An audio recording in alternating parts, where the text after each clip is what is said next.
ஒருமுறை காட்டின் ராஜாவான சிங்கம் தூங்கிக் கொண்டிருந்தபோது ஒரு சிறிய சுண்டெலி அதன் மேலும் கீழும் ஏறி விளையாட ஆரம்பித்தது.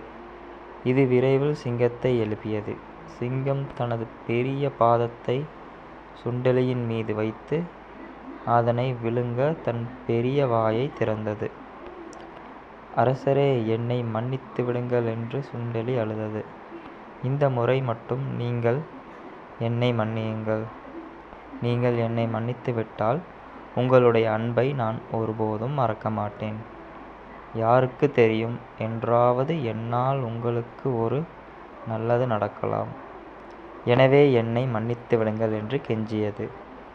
சிங்கமும் சற்று யோசித்துவிட்டு, இதனால் கூட நமக்கு ஒரு நன்மை கிடைக்கும் என்று எண்ணி தனது பாதத்தை தூக்கி அதை விடுவித்தது. சில நாட்கள் கழித்து ஒரு சில வேட்டைக்காரர்கள் சிங்கத்தை பிடித்து ஒரு மரத்தில் கட்டிவிட்டு பிறகு அவர்கள் சிங்கத்தை மிருகக்காட்சி சாலைக்கு எடுத்துச் செல்ல வேண்டிய வண்டியை தேடி சென்றனர்.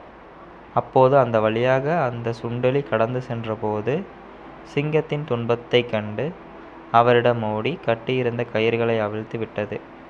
சுண்டெலி சிங்கத்திடம், நான் சொன்னது சரி அல்லவா என்றது. சிங்கமும் அதை ஒப்புக்கொண்டது. நீதி என்னவென்றால், சிறிய இரக்க செயல்களுக்கு கூட பெரிய வெகுமதி கிடைக்கும்.